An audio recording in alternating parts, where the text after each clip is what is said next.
Hey everyone, and welcome to a very special episode of Real Film Reviews podcast. Right now, on our actual episodes, it should be number 10.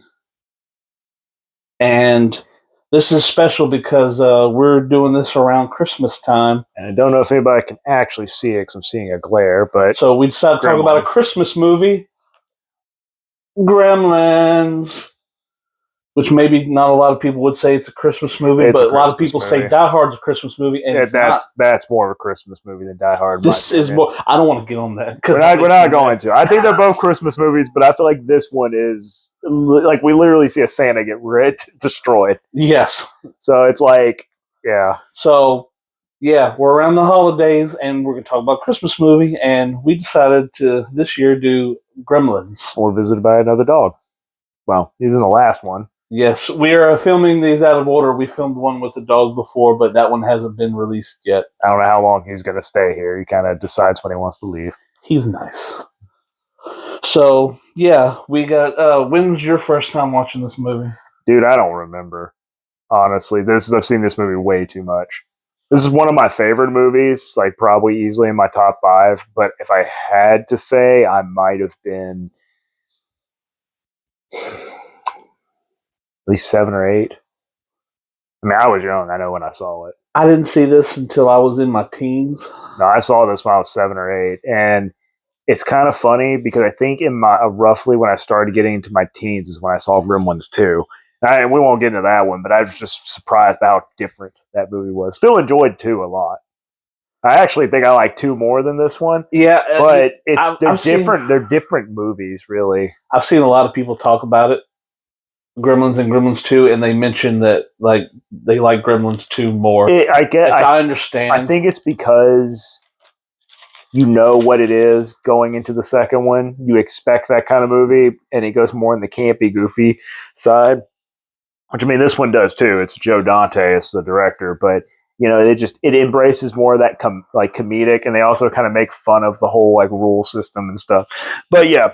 We are talking about Gremlins today. I said, my top 5 always bounces around movie-wise, and sometimes people ask me, I have a hard time answering because it's like, they're all different genres, but this one definitely, it's funny because I almost want to count Gremlins 1 and 2 as the same category, but 2 really I enjoy more, so 2 really should be higher than Gremlins, but it's like, I don't feel like saying either one's a bad answer for your top 5. No, not at all. They're definitely different. Now, 2 is definitely not a Christmas movie. No, that's I don't know what you would technically classify that if you had to put a holiday to it. I'd have to rewatch it because it has been a while. Almost more like a New Year's movie, if anything.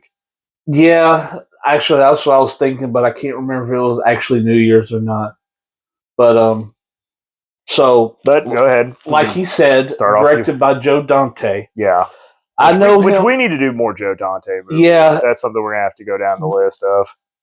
I know he's done a lot of things, but the movies that stick out the most that I know that he did is The Burbs. The Burbs, which I have not seen The Burbs, which I want to see. And obviously both the Gremlins movies. I don't know if he did the second one. Did he not? I didn't look. If he didn't, I mean, they did a. I feel like he did the second one. It just feels too much like his. Yeah, it feels too much like his style. That's something I actually don't know. I just assumed because it just feels so much like him. Yeah, he did The Howling, which is a werewolf movie, which came out around the same time as American Werewolf in London. Mm-hmm. Now, to go with the staple of us being a discount. Red Letter Media thing, I did watch their Joe Dante review of all this, and apparently Joe Dante has the Red Sled, Rosebud. I actually wish I could remember the name of the movie. Citizen Kane, was it? I think. Yes, Citizen Kane. Apparently Rosebud. Okay, yeah, apparently actually has the real one. Again, I'm going off of this trope was being discount Red Letter Media, but it's a funny story to add to it of how he found they were throwing those away in a trash, and one of the prop guys was like, "Hey, do you want any of this?" And he saw the sled, and he was like, "Yeah, I want that." And he's put it in other movies too. I think it might have been in this Gremlins movie. I'd have to. Yeah, it's one of those I didn't Look think into about that. when we were watching it, though. But anyway, just But, wanted to add on to that trope like we always. Yeah, so yeah, he released the Howling around the time. You said Piranhas was one of them. Yeah, and Piranhas. It's the late 70s.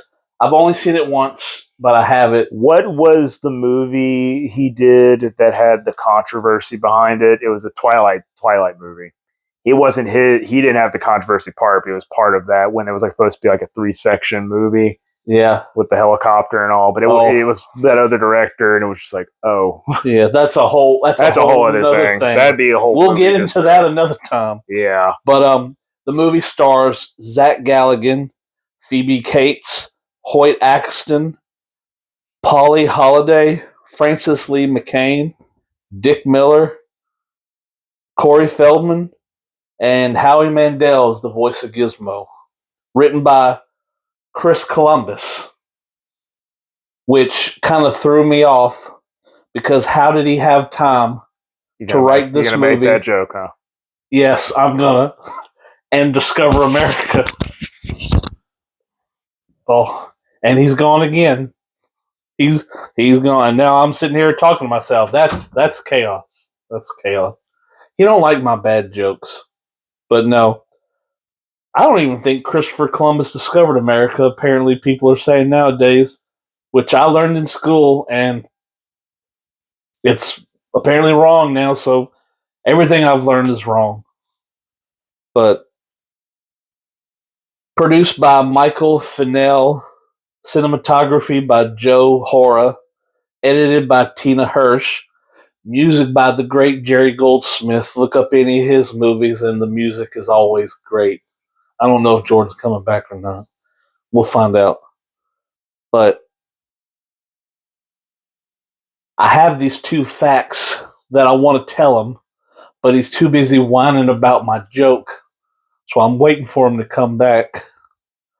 So I'm going to put a pause on that. Oh, shit. Did you have to kick open the door? No, I didn't. The dog was. Oh. I want to see how long you were going to ramble on. I was about to keep on going. I was going to let you, and then I was going to try to come in, but hey. No, the dog was, for some reason, being sporadic there. I guess we're going to have another dog come in. It's all good.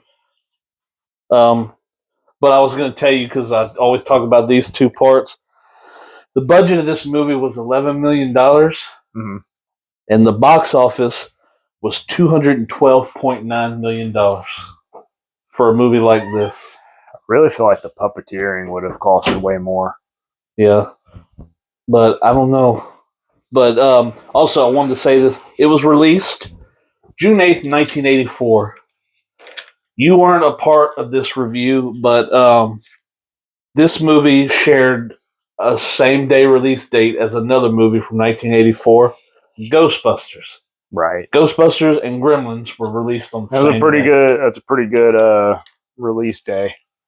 That's a pretty good, like, solid 2 movies to go see. 84 was like a real good time. But I'm pretty sure Gremlins probably was more popular than Ghostbusters from what it seems like. I think it was Ghostbusters. Was it? Because it did. From what I always felt like it was, the movie didn't do good. Then when it got out, it became a cult classic, kind of like how Blade Runner did and stuff. That's how I thought Ghostbusters was. No, maybe I got it wrong. I think it was a hit right away, but that would be some research for maybe talking about Ghostbusters 2 one day. I'm curious about that. But so the story follows Billy Peltzer, who receives Gizmo as a pet, who then spawns more of his kind that evolve into the titular imp-like monsters that wreak havoc on Billy's hometown. I mean, you say imp-like, I think more like goblins. What? Like goblins. Well, that was the description that they had, so that's why the synopsis. And the dog is shaking the camera. It's okay, bud. I guess if this falls over, there's going to be a hard cut. Audio shouldn't get messed up. You can see it fall. But the movie draws on legends of folklore, mischievous creatures that causes malfunctions, gremlins, in the British Royal Air Force going back to World War II era. Steven Spielberg was the executive producer using his company, Amblin Entertainment. Steven Spielberg had a hand in this, helping get it out. So Chris Columbus, after he discovered America, wrote this movie one night when he heard mice or something in the walls. He heard like all the scratching. So he was like, that's scary. I got an idea. Maybe not exactly like that, but it was something like that. He made it a spec script to show his potential in his writing. It wasn't going to be filmed until Spielberg took an interest in it. Tim Burton was originally planned as director, but backed out because of his Frankenweenie. Apparently, that short story was really popular then.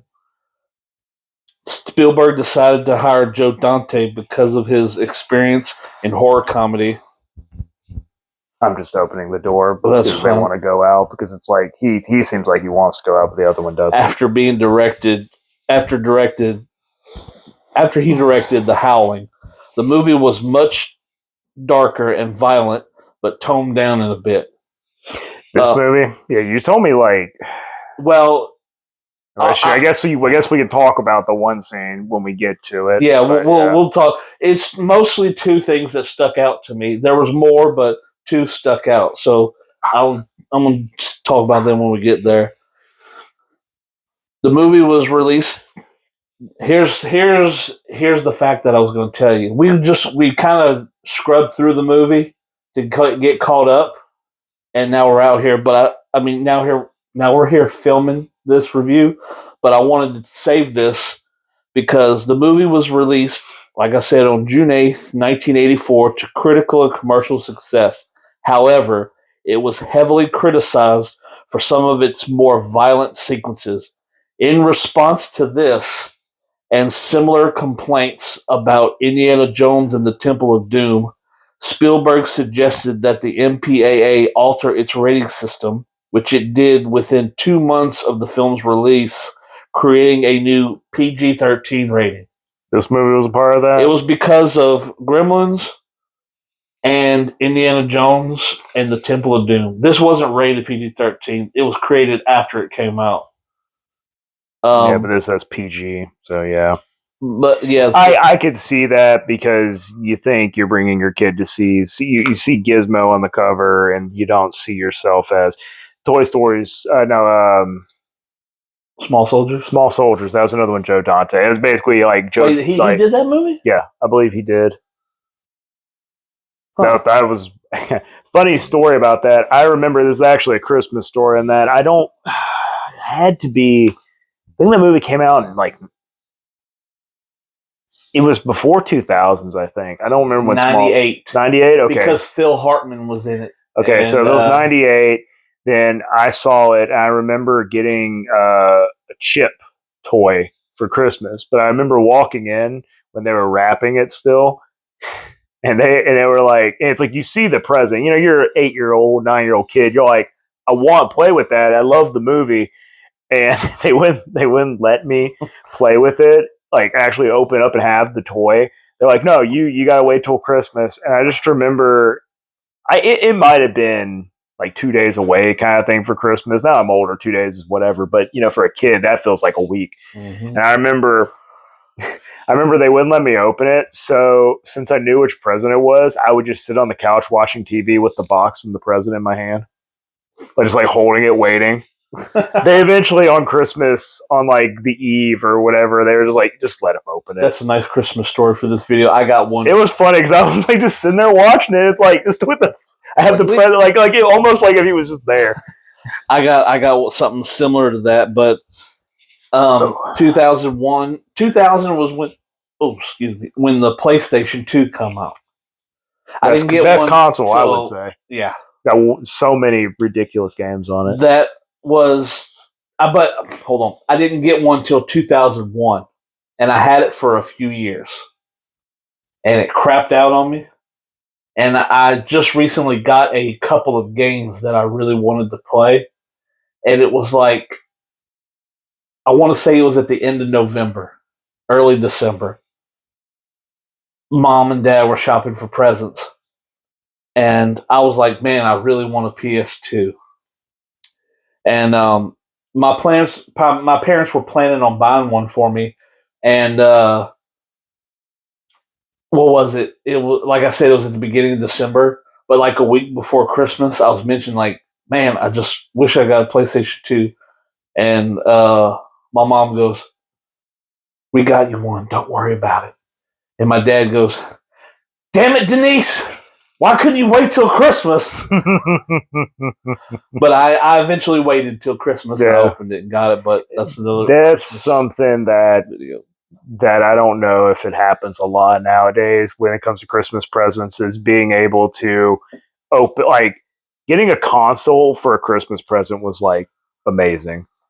Like, it was cool if you got one in general for birthday and stuff, but I don't know, like, the ones on the Christmas, those felt kind of special every now and then. I don't know when I got my PS2.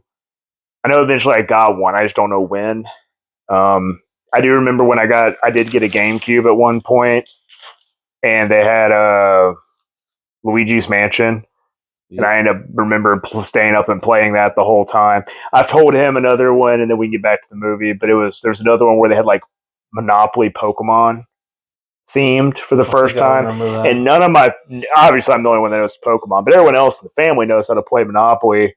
And we all stayed up till about 4 just playing Monopoly. And that's one of those, like, I kind of wish we could do that again as a family, but I'm older and everybody, obviously, family expanded so much. But I don't know, it's just key memories like that. Nostalgia. I also remember my grandpa, I might have been about 4 or 5. He bought me a robot, and it was supposed to be like a robot with a basketball hoop on him. And when you put the basketball in, it makes sounds.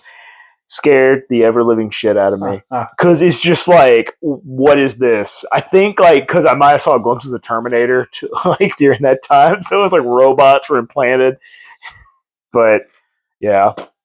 Anyway, with the movie. So real quick though, we're talking about the rating. Mm-hmm. Yeah, it was PG. Yeah, and it was the violence for both movies that Steven Spielberg was a part of both of them, that the MPA was telling, like, Steven, this is pretty dark. This stuff could be R-rated. Right, because really there is kind of that split between, like, PG and R.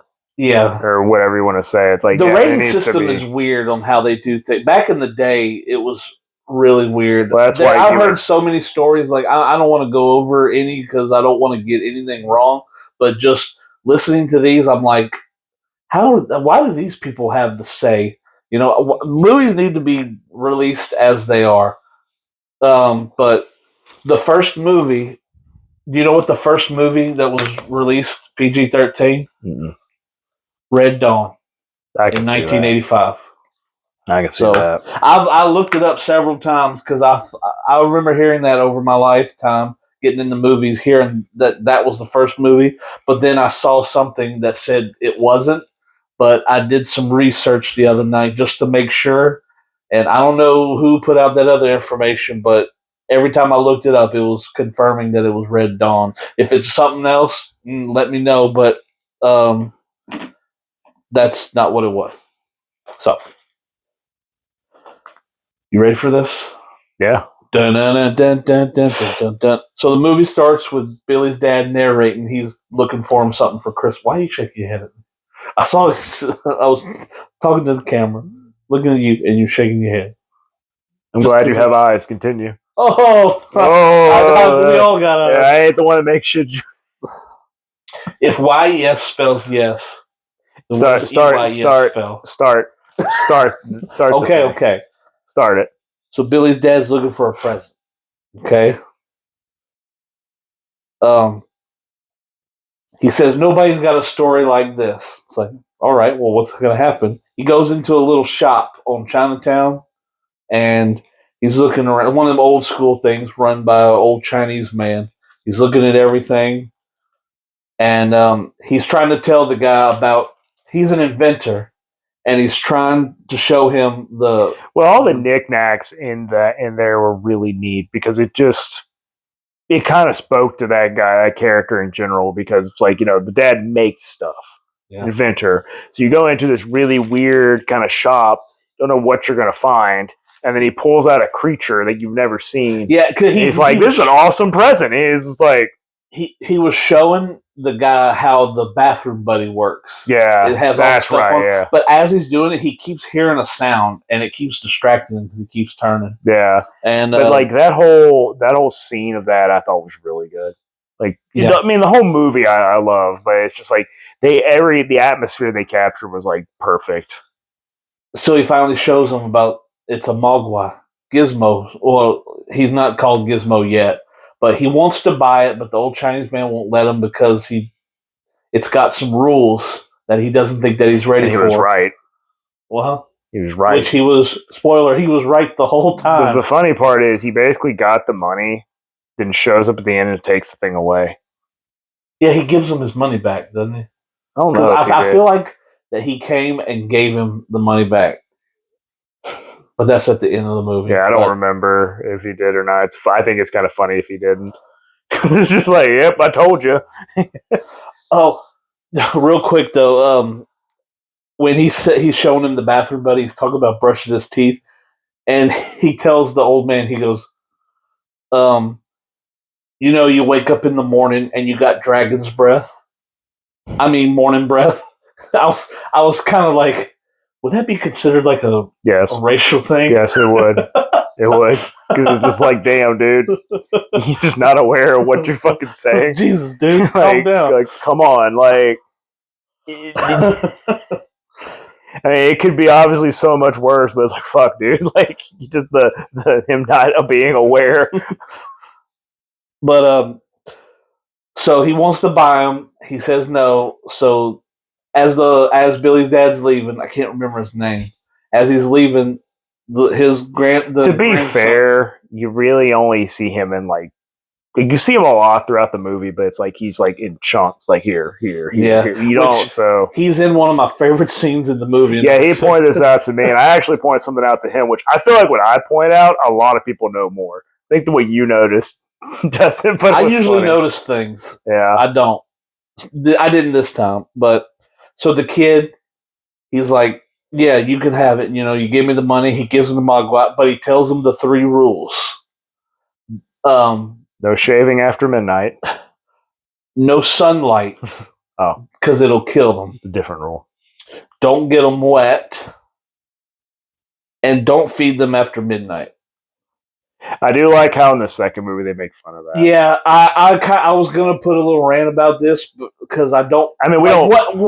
What time would be considered to feed them again?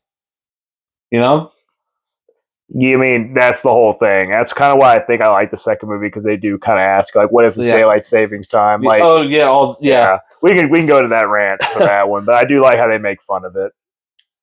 But I do like like after this, it has the shot of the town and it says Gremlins. Mm-hmm. The matte painting that they use for the background, just like I pointed out, the one at the end, the one at the beginning looks real good. And I didn't know that they actually did stuff like that. I honestly found out this a few years ago. I thought it was just. You never knew that about matte paintings? No, they do that a lot. I mean, I know. Ironically, I think Wizard of Oz has one of the most notorious ones when they're walking off into the deal. They're walking, and it's like if you look close enough, you can see where the matte painting is and the actual Golden Road is, and it's like they're gonna stop.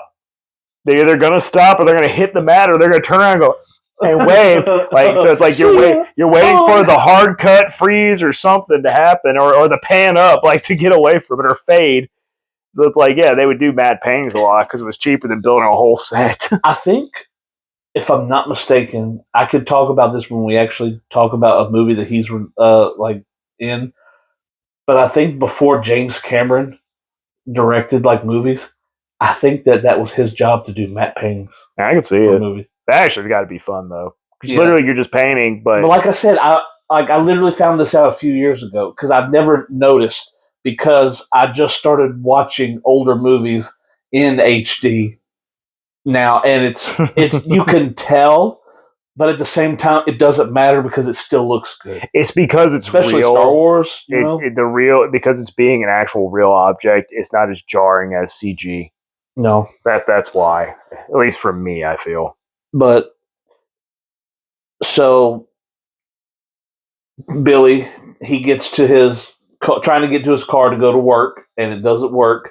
And his neighbor, Mr. Futterman, played by Dick Miller, who appears in a lot of Joe Dante movies. He's his Lucky Charm, kind of like Sam Raimi movies with Bruce Campbell and James Gunn movies with Michael Rooker, stuff like that. And what's another one? John Carpenter with I cannot remember. I don't remember his name. Kurt Russell. Yeah, like he's not in every movie, but he pops up in a good bit. They start his car trying to go to work. It's not working. And yeah, the guy says there's gremlins in it. All the foreign cars, goddamn foreign cars, making a joke of the whole like shit that gets fucked up. Oh, the gremlins fucked with it.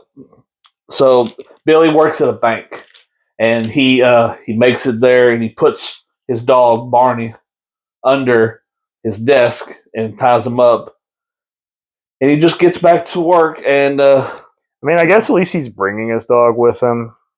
He's trying to keep him like under control, but however, I think the dog would have just been better chilling at home. But he wants to take care of the dog. Yeah, his mom stays home and he stays with his parents. Why didn't he just leave the dog? I think the dog could have been fine at home. Would have been better than tied up to the small leash he had. But we were introduced to one of the meanest people. Maybe not in cinema, but close enough. She did a good job playing the actor, Mrs. Deagle. Yeah, she's a bitch. She gets her up. She gets her. She goes into the bank and then cuts in front of everybody. Well, because she's rich. Is she rich though? I don't know. She had that mechanical thing that went down her stairs, or she had a 2-story house, and this is back in the 80s. So that shit can't be fucking cheap, regardless. No. She had more money than probably some other people. And she starts to be mean and talk about how bad his dog is, and apparently he can understand all that. And the dog jumps over the counter and tries to attack her. And I think he bites her, but not bad. But then she turns into one of these 2025 Karens when they get bumped and then they have a seizure. But she's freaking out, and the bank owner and his son, or I guess employee, played by Judge Reinhold, who did movies like Fast Time at Ridgemont High, and he was one of the top buddies. I've actually never seen that movie. It's all right. Is it? Because I was trying to look for comedy movies to watch, older ones, and that one kept popping up. If you want to see the girl who plays Kate in this movie, Phoebe Cates, if you want to see her titties, watch Fast Time at Ridgemont High. Because she has a topless scene in it. She gets out of a pool in a red bikini, black hair. I mean, it's around that time. That's like stapled if you're a female actor at that time. Oh man, just all the stuff that women had to do in that time. It's crazy how they got away with it then. How much more shit they had to deal with than the guy actors. But Billy heads home and goes to the bar just to chill. And did he go to the bar? I was trying to remember that section. I know he goes. I kind of like the Pee-wee movie. My brain kind of remembers more right when Gizmo shows up and everything. So my brain kind of staples that, because that feels like that's the beginning of the movie. But I know you got to have your build up.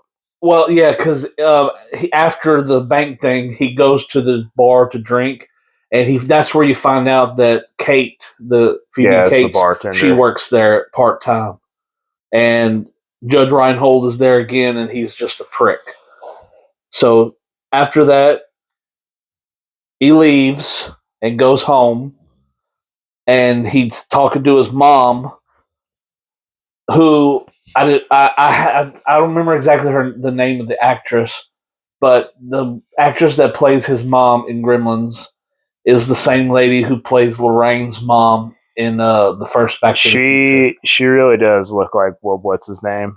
He was saying that there's an angle that she was in. It's right when she goes up the stairs and she just got the warning to get out of the house, and she's like kind of looking bug-eyed because she's scared as fuck and trying to be alert. And what's the actor's name? I forgot it. Tom Holland. Yeah, Spider-Man. The angle she looked at looked like Tom Holland with a wig. when he has those white, which is funny, is because I think that Tom Holland, if he lets his hair grow, has the same consistency. It was funny because last night I was looking through, I think it was Netflix, and I came across another Tom Holland movie, and I don't know what it was called. Had something to do with like some backwoods kind of stuff. The Devil All the Time. Maybe that's it. Apparently, that was pretty dark. I didn't know. It kind of seemed dark because it made me go, "Oh, hey, it's Tom," and then is that Edward Cullen's? Like, because it looked like the way that it had all the characters like in a side by side kind of thing, close up with their face, and I was like, speaking of which, I've told him, but I really want to review The Lighthouse. Oh, Lighthouse is definitely up there for me. Oh man, but after this, Dad comes home with the Mogwai. They're getting ready to show him. He's like, "This present can't wait. We're gonna have to open it." And they dim all the lights, and he opens it, and a little Gizmo pops out. Little Gizmo, voiced by Howie Mandel. What if they never did? If they wait till Christmas and just open the box? Yeah, that's why. There's a dead Gizmo. It's like Dad says, "This one can't wait." Why? Because he'll die. Because he would open the box, see a dead Gizmo, and then and credits, and be like, "Movie fucking sucks." Movie got dark as shit. But so he shows him, and Billy's holding him, and he tells him the 3 rules. And he goes to do everything in his bedroom to make sure that Gizmo's comfortable. And they wake up the next morning, and I have a note right here that says, "Dad's inventions suck." That's right. When he came back, he tried to open up the head. He tried to deal with the eggs. Yeah, the rooster just. Yeah, he cracked one, just like, and they all came. It's like, well, one worked, the rest just failed. I think one reason why it kind of vibed with me too is because we talked about Rugrats, but it does have that like, Tommy's dad was also an inventor, so it's like, oh, another dad wanted to invent stuff because you want to be rich, you got to make that one thing that makes everyone rich. But so yeah, after this, it's mostly at this point. It's mostly like this is where everything starts. It's kind of just like things as normal until he spills water on Gizmo. Yeah, that's exactly what happened. It's like he spills them, and it's like, oh shit! And Corey Feldman is in the movie. This is around the time that he started doing Friday the 13th Part 4, which was one of his first movies. As old Tommy Jarvis. He escaped Jason and then moved to go do that.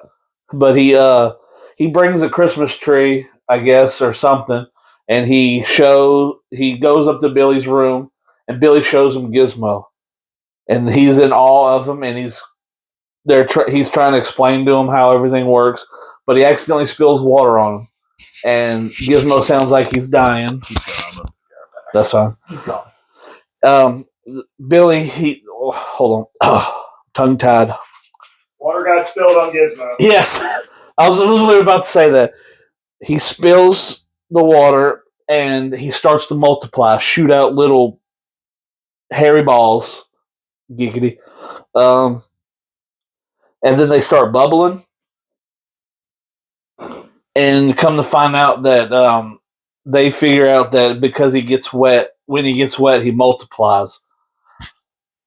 But they're all bad. They're all mean. Like Corey Feldman tries to go pet one, and it bites him in the finger, or tries to. So, and then one of them, he even brings his dad in there, and he shows him how they multiply and everything. And they're under the Christmas tree, I guess. And then one of them spits a nasty loogie. Like, I don't know if you saw that part, but when he shows his dad, they're all under the tree, and it spits this nasty, like, looks like orange pus loogie, but it was supposed to be a loogie, but it looked like pus. It's been a bit since I remember that part, because like I said, it's like that happens, and then I immediately remember them fucking with the clock. Yeah, but it's supposed to show their antics of like, these guys are kind of shitheads. Yeah, Why is Gizmo the nice one, but his spawn are bad? You know I don't why? know, actually. But so they take. I think they take Gizmo to school. I wrote it down. It was Billy's school, unless he went there. But I don't think Billy don't go to school.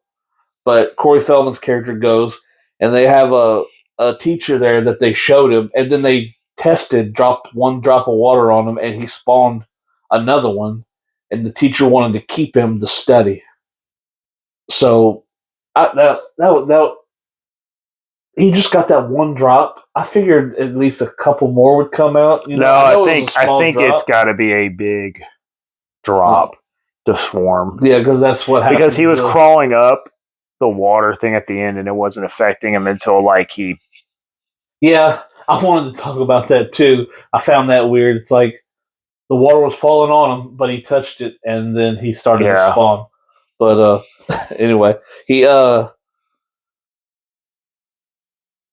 the one of the main gremlins that Stripes. You find out that he's kind of the main guy, and he's kind of they're all shitheads, but he's kind of like in charge of them. And then when he gets back, he goes to bed. And he wakes up one night, and his dog Barney is hanging from the Christmas lights outside. I forgot about that. Yeah. And the reason why I mentioned that is when I said the movie was darker. Yeah, the dog was dead, wasn't it? Apparently, they ate him. That was one of them. Yeah. Ew.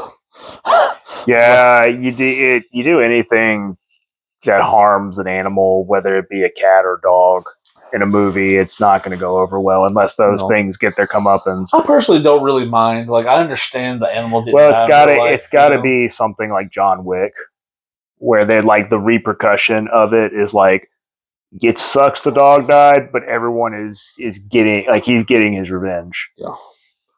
But to the point where he spawned multiple movies. I like those John Wick movies. Those are really good. I think Kate. Billy meets Kate outside the bar again, and they're trying to help Mr. Futterman, old Dick Miller, into his tractor that he drove there, but he's too drunk, so they have to walk home. I mean, the tractor would technically make it to be safer. You know, it would take longer, but you got way more traction and tire movement. And this is where something starts, but we don't find out till later, is that Kate says that she hates Christmas time. And I honestly forget about this whole thing until you mentioned it, about her whole Christmas thing. Yeah. And he's like, can you explain it? And she's like, like shies away from it and stuff. And I no, it don't matter. We'll talk to that obviously when it happens, which is later, but it's like that happens. And then I know he asks her out after everything, even after that Christmas story. Like, I don't like Christmas. It's like, all right, you want to go out? I'd love to.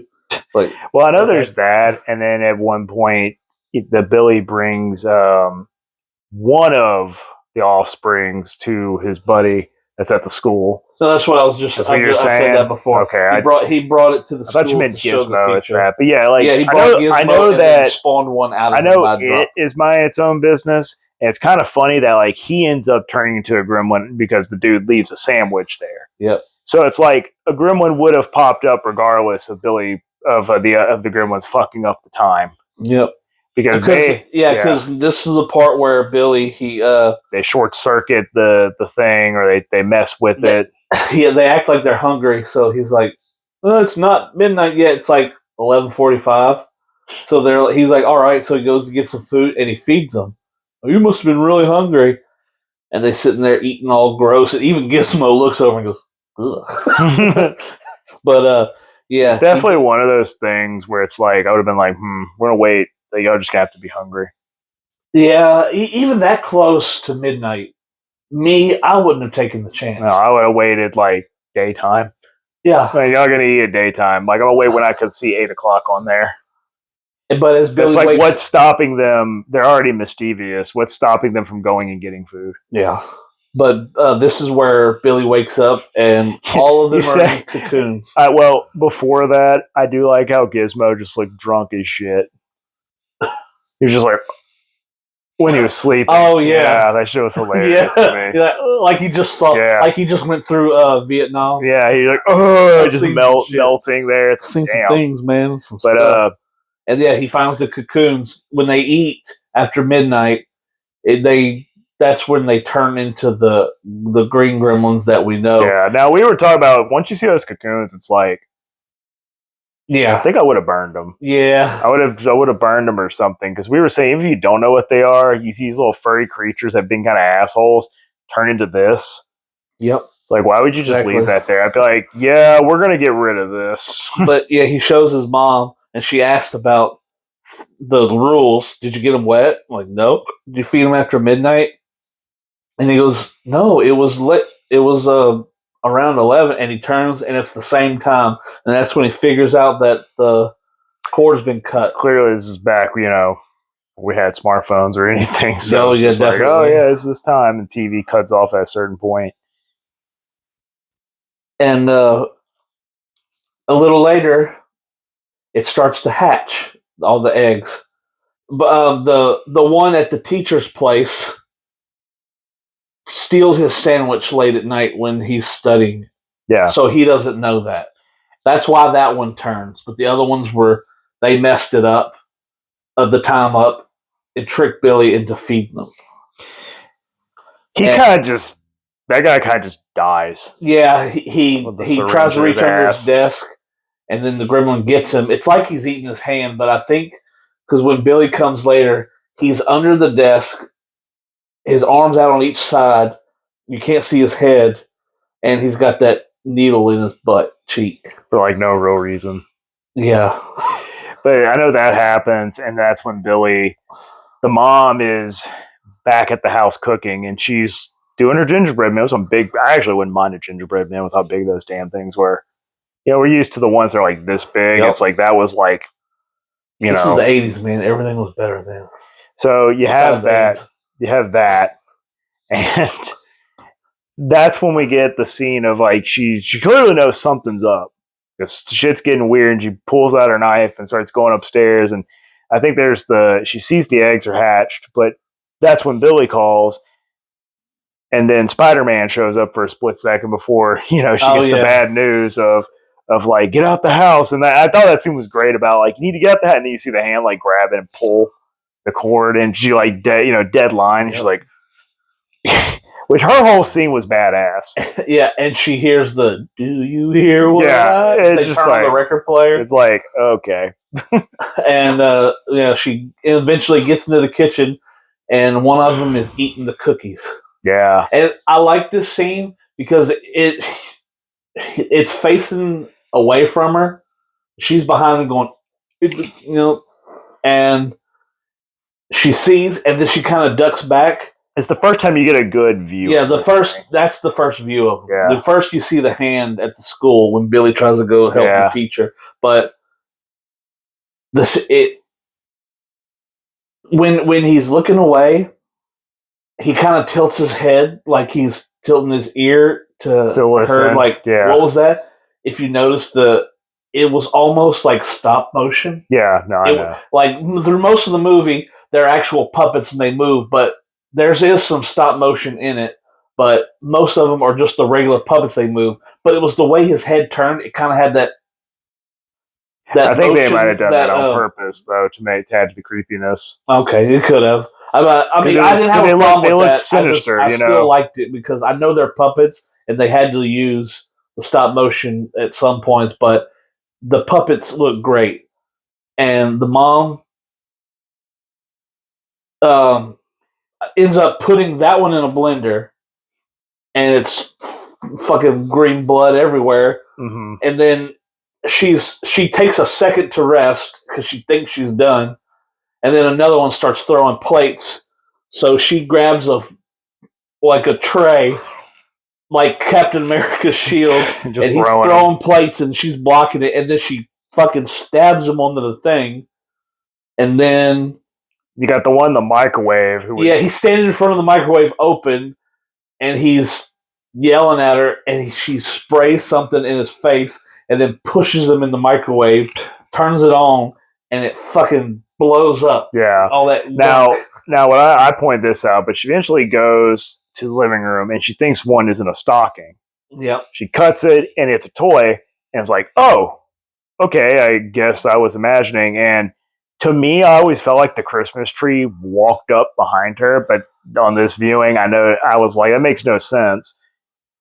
It really, she backs up into the Christmas tree, and the lights cut off, and you see the two red glowing eyes, which is great. That was a great shot. Yeah, and she fights within the tree, and Billy shows up, and she's getting like choked by one of the Christmas lights, and he golf swings it with a sword. And the thing that confused me is, and I wonder, I thought he took a bat. I totally forgot about those swords on the wall. What always kind of got me is he hits it, and the full body flies into the furnace, to the fireplace. But you only see the head, which I think intentionally they wanted to be like he chopped the head off and it fell and burned. Because I was like, the rest of the body wouldn't have burned that far, but you do see the body fly in with it, and it's like just a head. and Stripes, who I for the longest time thought was Spike, he's like, fuck this shit, I'm out. And he jumps through the fucking window. And then you got, now, the reason why I was trying to speed up a little bit through that is you said it gets much darker. What was supposed to happen? They were supposed to cut off the mom's head, and they were going to be upstairs when Billy got home and roll her head down the stairs. Ugh. Now, that changed the whole dynamic of how does Billy deal with that. Yeah. Like, how does that whole scene play out again? I wanted to talk about, because I mentioned it to him earlier. Head rolling down the scene definitely would have made that movie a whole extra step darker. Yeah. Before everything goes bad with the mom. Oh, yeah, the dad calls. Okay, he noticed this. I love this. Okay. I love things that happen in the background. Okay. Her husband calls, and he's at a inventors convention, all right, and he's sitting in front of a he's in a phone booth, and there's some stuff going on in the background. There's stuff going on. The robot's walking by. Someone pushes by like a wheelchair or something. But in the background on one side, the right side, yeah, something's going on that side. But on the right side, you see this dude that looks like he's in a sleigh with a motor on the back. All right, and it's kind of smoking. And he's trying to figure out what he's doing. Okay, this is in the background. And it cuts back to the mom. And then when it cuts back, that guy that was in that sleigh thing is gone. Like, did that guy just... He invented time travel. Like, he invented time travel. He disappeared. Like, are you serious? And no one in a movie about green little creatures. No one gave a shit except for the people there. Like, yes, what? Like, this guy invented time travel. I like stuff that happens in the background. Yeah.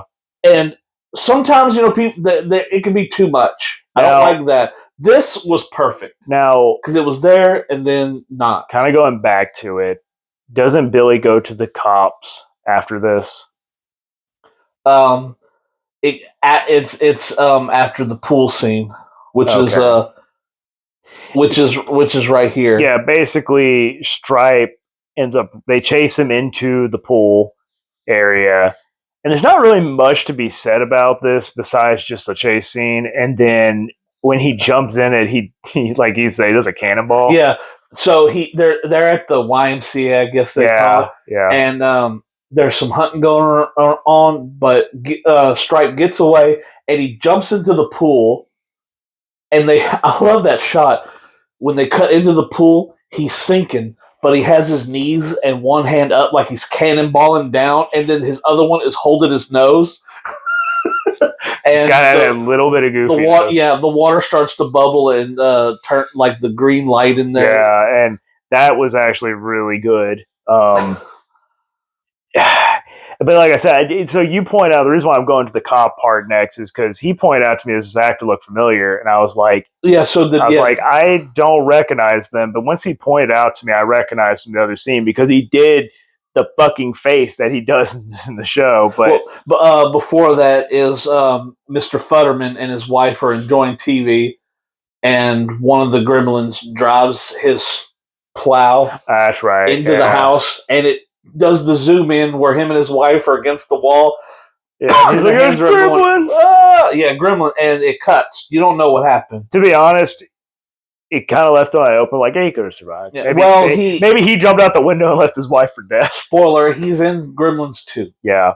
So but I think they explained what happened. Now, but I don't remember. Who is the actor, the cop? Okay, yeah. So cop? Billy goes to the police station because of what Stripe did, and there's going to be a lot of them. You know, one of the guys is an older man, but they have another guy that's sitting down, and he has a candy cane in his mouth. I'm like, that guy looks familiar. That guy was Jonathan Banks.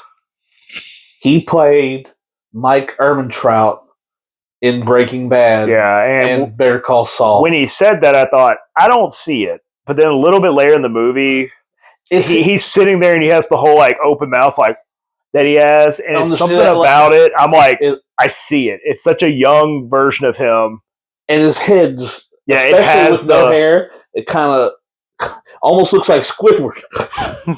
Maybe not, but I was gonna say, like, after he reports, though, you get the scene of all the gremlins in stop motion. That that was cool. Walking down the street. And one shows up, and then they all come behind. You see Stripe, and then they all pile in. Yeah, and they just start wreaking havoc. And like I was telling him, I was trying to remember the orders of all the havoc. I know that there's a little bit that happens. Obviously, I want to jump to the old lady, but is there anything that happens before her? Or does it go to her immediately?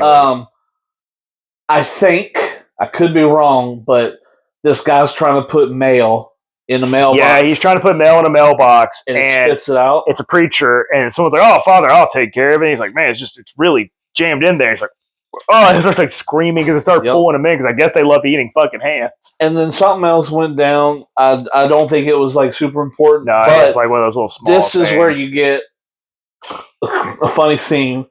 Mrs. Deagle, the bitch lady. When we were watching, I was like, I think she only likes cats. Yeah. She was only nice to cats in this movie, which probably explains her hatred and stuff. So she's coming down the stairs in her chair on the side, and she's tending to her cats. And she's all nice to them.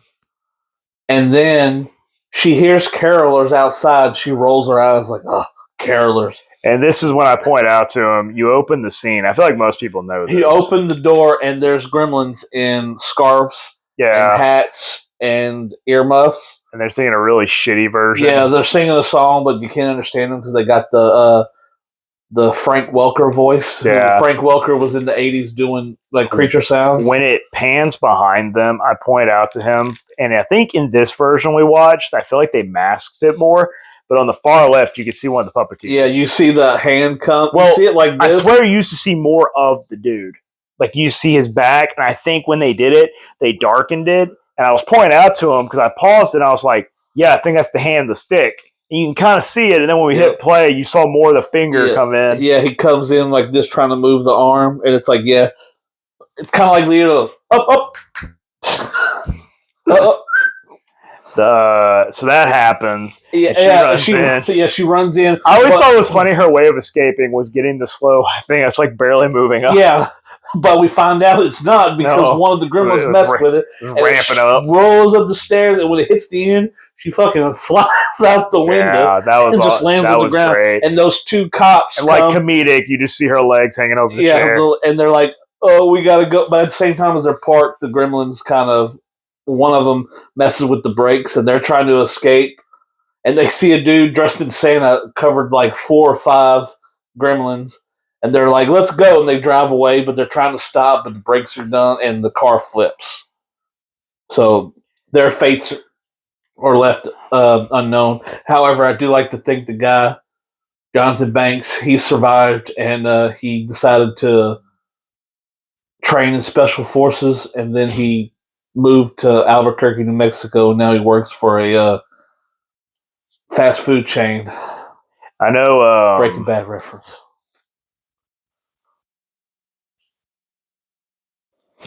Oh, I was about to continue to something else, but here's the scene where Kate's working at the bar. Yeah, no, I believe that's what it was the bar. because that's when I feel like a lot of the budget started to pop up was there and at the movie theater Yep. because all that puppeteer work. I don't know how if they had that many people sitting behind them doing the puppeteers, or if they took sections. Like you do a row, then a row, then a row, then a row, and just splice it all together. I don't know, but I don't know how they would do it. So she's trying to keep her cool with all these creatures drinking and acting a fool, and she reaches down to grab something from someone, and she freaks out, and it cuts to a gremlin wearing a trench coat. Yeah, and it flashes that was fucking great. with got sunglasses the one with three cigarettes in its mouth. Yep. You got one of them that's like, I don't know what you call it, but it's like that maniac kind of dancing, like that workout get up from the 80s. Yeah, and then does the girls spin on the back, which I watched this with my son, and while some of the gremlins kind of freaked him out, the scene that whole thing scene was had spinning, to just be I think that was his goofy. favorite part of the movie. He was super invested in that movie, and he's 5. He was invested. Because when you get to that part, it kind of turns to a comedy because it's goofy. That's really where I think the PG part shines. But if you're decapitating people and have them rolling down a head, it's like this can't be for PG. That's too much. So yeah, she eventually gets out, and Billy finds her. She gets out with her little Polaroid, and she's using the camera to flash, and they don't like bright lights, so they kind of get away from her. And then one of them's pointing a gun at her, and she eventually gets away. Billy shows up. They get in, and she tries to drive away. I think they drive away, and I think they eventually find them all in a movie theater. They eventually get to the movie theater, but because I think all the Gremlins, from what I understood, probably they're in the bar, go to the movie theater. Yeah, so Billy now hang on.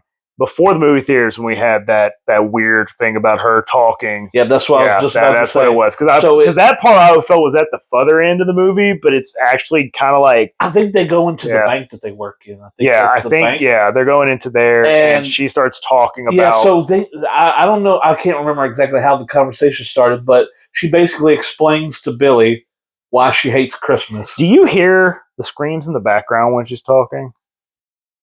I feel like you did. Yeah, I think that was kind of like a guy actually screaming on fire. And it's like, so she tells the story PG-13. Yeah, about her dad.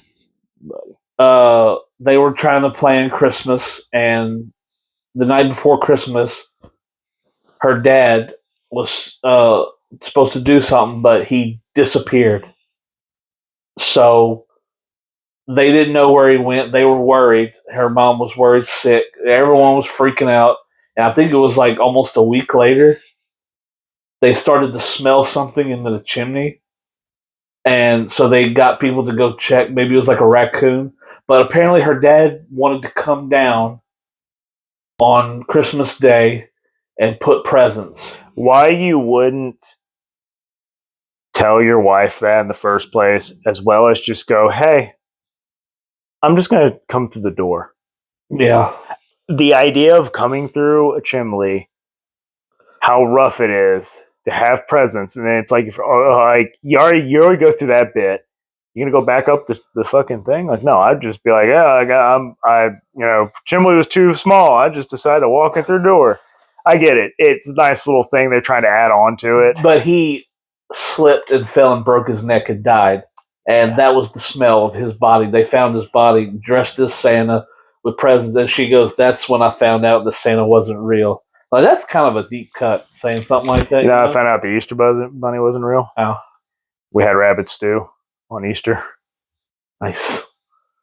I remember the one time they're like, yeah, we tried to grab the rabbit, but all we found was these, and they had was ear. It was like rabbit ears for like a thing, but they cut the deal off to where they just had ears. Oh, Jesus. And I was like, as a kid, I'm like, how did they go from Jesus crucifixion, resurrection, to chocolate bunnies and colored eggs? Money. I guess because they're not going to sell chocolate crosses. They don't want to bite into a cream-filled cross. Yeah. Or it doesn't look so good when you open up a cross and that you have that. It's easier as an egg. Now or putting raspberry jam in the grass, saying "Let's find Jesus." it's like that or the fact of like why they went with the egg thing with a bunny. I don't know, but I guess because a giant chicken walking around dropping eggs is just not as appealing. Probably something to do with like that, but. Yeah, you got pure chaos that happens into it. And they eventually go to the movie theater. Things are going down. I think some people are running in the street. In the movie, there is, but it's like in the movie theater, I always wondered, like, how did they do the puppeteer stuff with the motions? And they definitely, I mean, I'm sure that, Yeah, because there was a lot going on. There's a lot going on. I mean, maybe it's just like, hey, you don't really know what you're doing. You just need to have this thing going and flailing. And some of them do that. So the bar scene, I think, was easier. I think the bar scene might have actually been harder, but you probably had people that know how to puppeteer. Okay, yeah, it could have been harder because they're actual puppeteers. Yeah. However, this is where they end up in the movie theater, and when it cuts to all of them in the movie theater, you can see some of them are superimposed. Yeah, but most of the front ones are real, and they're watching Snow White. Oh yeah, and that's like the song of their people. Yeah, so ho, and they all start doing it. I was sitting there after I wrote this down, like they're watching Snow White, and I was trying my very best to work in a Snow White 2025. I'm glad joke about wokeness or something like about all that. I was trying, and I couldn't think of anything, so I left it blank. I just wanted to mention it right here, so I didn't come up with anything, so I'm not going to say anything. I wasn't going to be offensive with it. It was just supposed to be a dumb joke, and I couldn't think of anything to work into it. But that movie was shit.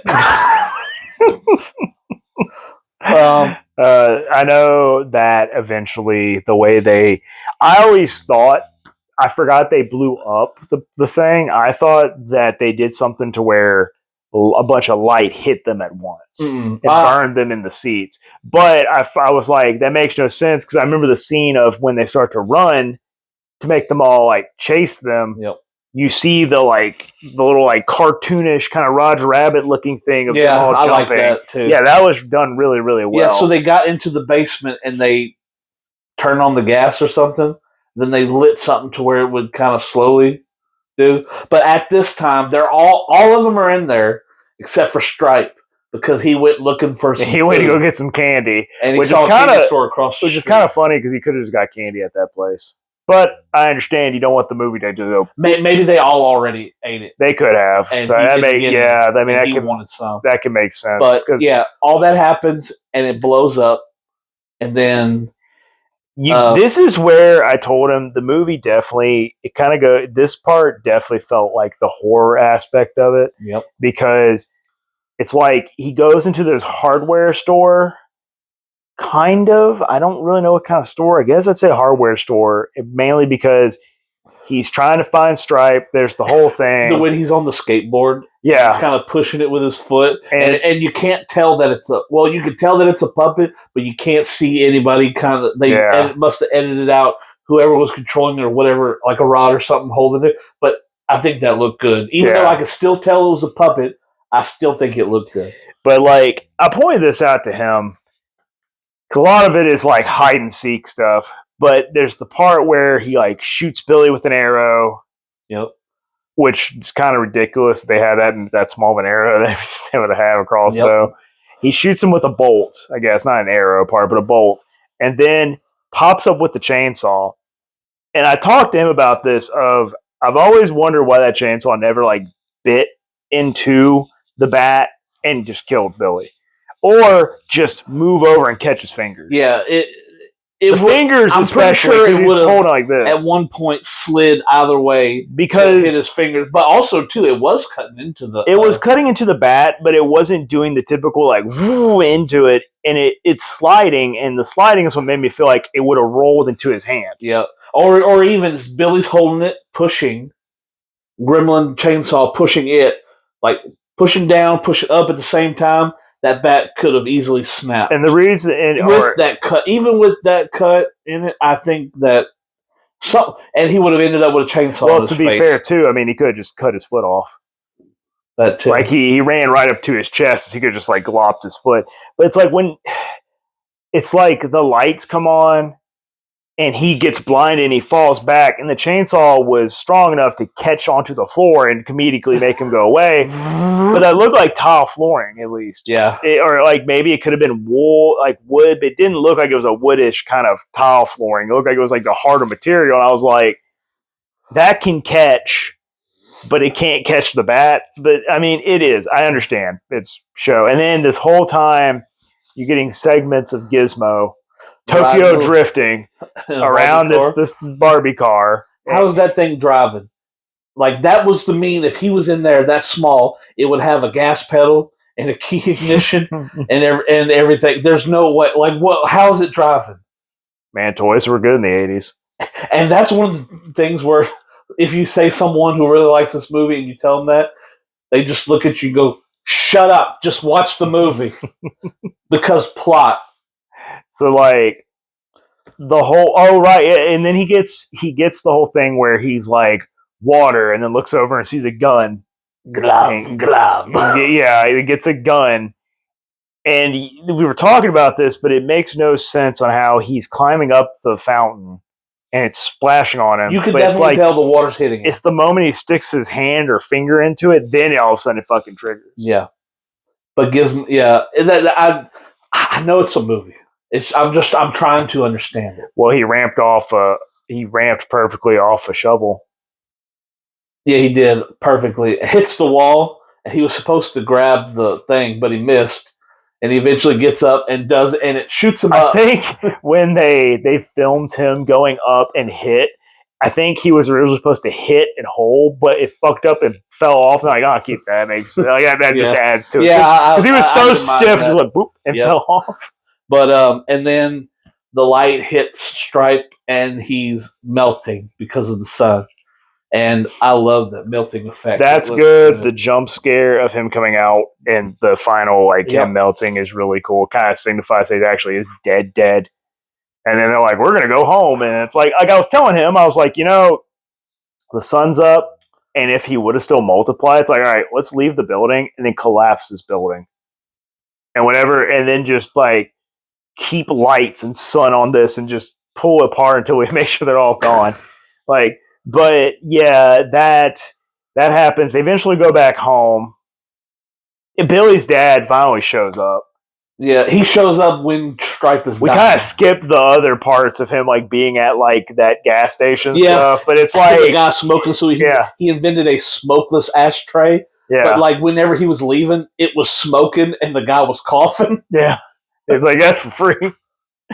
But yeah, it's like his dad shows up.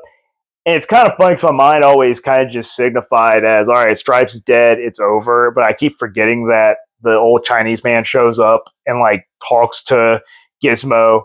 And I still, my headcanon, even though we just watched it, my headcanon is that he didn't give the money back. He just yep, I told you. He had to take it because he found out that things went crazy. So he's like, you're not ready. He's like, maybe one day you will. So he takes him. And as he's leaving, he says, he wants to tell you something. Fuck you, Gizmo. Billy. And then he leaves. Gizmo pops up and says, bye, Billy. That's what you heard. I said, fuck you, Billy. That too, man. This is all your fault. Then he walks away into another matte painting. That was I'm just talking about the matte paintings because they're really good. I mean, they are that sounds like an awesome thing. I don't know how much they get paid for it, but it had to be enough to where it's you and a crew would do them. We need a scene of this. All right, let me just go ahead and matte paint it. I really, really do like this movie. I will say that 2 is probably still my favorite over the 2. I don't think I want a Gremlins 3. They're making one. I know, but I'm just being honest. It's supposed to come out in November of 2027. I don't know. We're gonna get CG. Yeah, they say they're gonna go straight practical, but we've seen how they're gonna lie. It needs to be. If it was all puppets, I would be like, okay, I'll give you a chance. But However, as much as I like the first and second one, I need to at least see a trailer. it depends on the story too. Yeah, Like story. what is the story? Are we continuing the Not story? everything needs a sequel. Being campy? But some of the movies that I like, I'll watch the sequel. Some I won't. Like I'll watch it anyway. Friday the 13th, all of them bad movies. Are we going to get a spinoff of Gremlins versus what was it, Critters or whatever? Gremlins versus Critters. That'd be terrible. Gremlins versus Ghoulies. I don't think Critters really. I don't think that movie would be great because it's like you got to have the showtime above these crazy little antic creatures. Real quick too, just a little side note. Zach Galligan was good in the role of Billy. He was kind of an unknown, so his acting in the movie was genuine. I liked him, but they had other suggestions for him. I couldn't find any for Phoebe Cates' character, but for Billy, actors that were considered were Tom Hanks, Kevin Bacon, Ralph Macchio, Emilio Estevez, Rob Lowe, and Judd Nelson. I think the only one that Emilio Estevez and Judd Nelson from Breakfast Club. I think the only two that would have worked. The only one that would have worked really would have been Tom Hanks, just because they both had that same hair style. Yeah, they had the same haircut at the same time. I could see it, but whenever Tom Hanks would yell, I'm pretty sure it would sound like Woody from Toy Story, even though it hasn't come out. Like it would. It wouldn't have come. It's 10 years away, but still. But I'm not saying that's a problem. I'm just saying like it would sound like Woody. But so you say you like this movie. What would you give it? What would I give it? Mm-hmm. To me, I want to say like a 9 out of 10. You do? 9.5 out of 10. I actually like the fact that there's those little fuck ups, like seeing the puppeteers and stuff. It feels more genuine because it's like that makes me want to go back and try to watch other stuff of it. Yeah. I would say this is a 9, and I'd say Gremlins 2 is a 9.5. Okay, that's how I feel. This is a good movie. I really enjoyed this movie. I would definitely watch it again. I know I'd watch it again because like I just anytime I get an opportunity, I'll watch it. I'm gonna give it an 8 out of 10. Yes. No Marvel. It's not a Marvel movie. I know how you are about your Marvel movies. I like some. I don't like some. But yeah, I guess that's pretty much it. Yeah. It's going to probably wrap up for this year. And we're going to try to get back more into it next year. Yes. Stuff's been all fucking hectic for kind of more so for him, but for even me too. Oh my God. This year. You don't have to spill it out. No, this year has been shit. I think it's been shit for everybody, but I know, but I'm mostly worried about me. No offense to anybody. Because how dare you get the fuck out? The consequences of everything. And it sucks. But Christmas is coming up, and I would just like to tell everyone Merry Christmas and a Happy Holidays from Real Film Reviews Podcast. And please... And a Happy New Year. And a Happy New Year, too. But we got a video coming out before the end of the year, too. But all these are filmed out of order. So like, share, and comment, and subscribe, please. And y'all have a Merry Christmas.